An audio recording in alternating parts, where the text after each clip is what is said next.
Good evening, everybody. Hello, this is JD.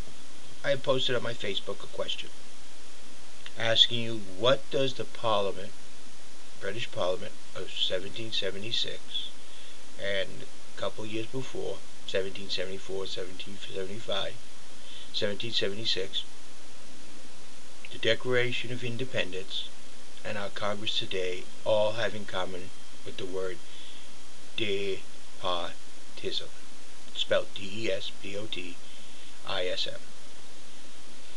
You can look it up, and it's going to tell you absolute rule, authority, etc. The question is, what do they have in common? I don't know how to begin this because they have a lot in common. The British Parliament and our Congress today. But I think we have to do a little history here. I discuss things with people. People seem to be ignorant of a lot of facts.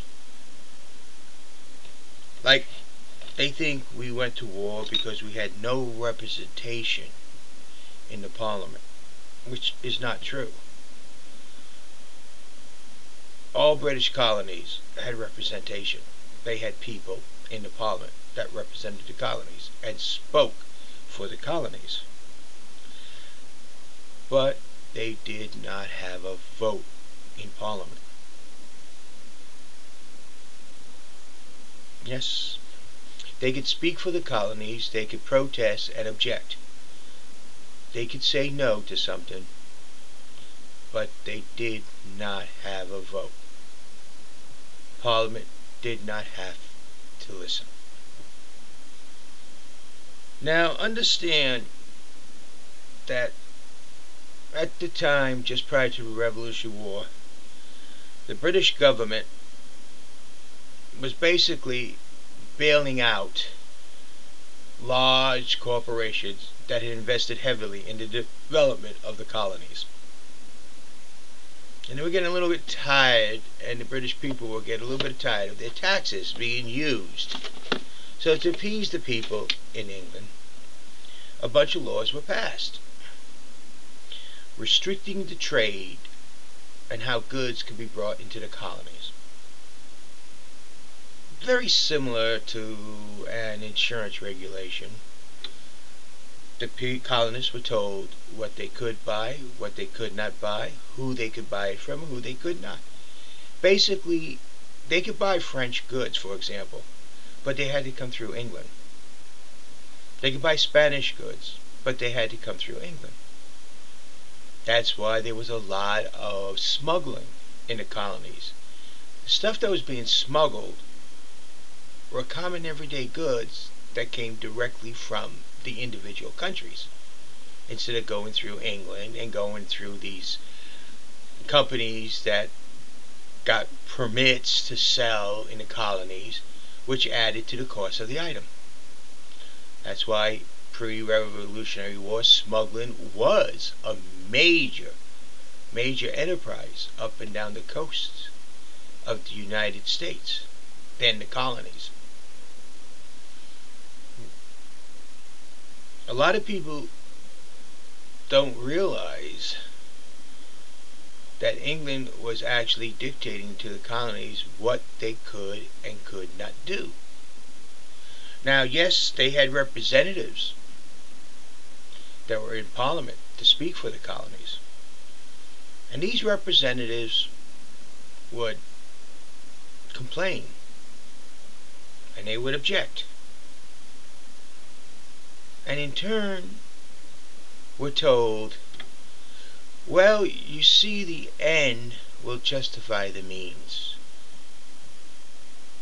We understand you don't like it, but we, the government, knows better. That we can and will direct you as we see fit, even though you may disagree. Basically, if you did have a vote, your ideas really don't matter. We're going to do it our way, whether you like it or not. That's what the British Parliament was doing to the American colonies.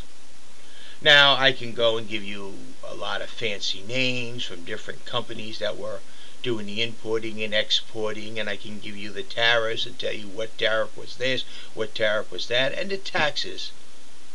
Not only did tariffs get applied to stuff coming in, not only did a middleman, but also taxes were also applied. And though the representatives in Parliament objected, they did not have a vote. The government was not listening to the people.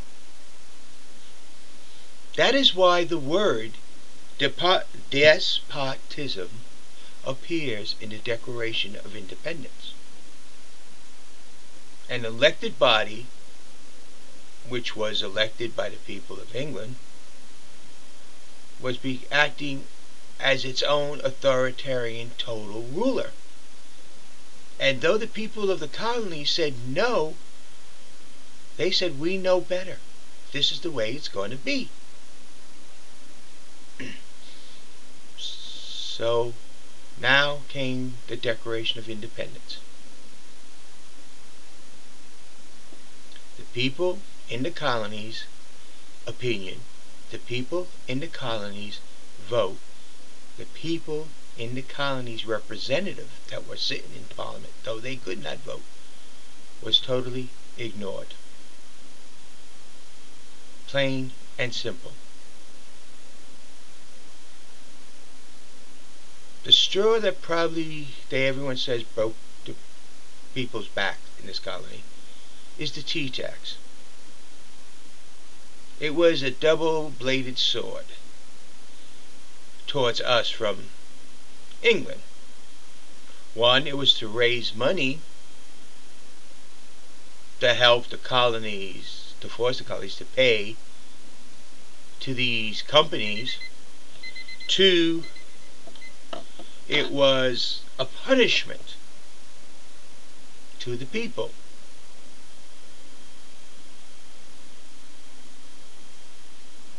That was added, which resulted in two: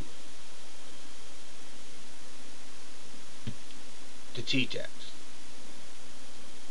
Our representatives that were in Parliament vociferously said, no, don't do this.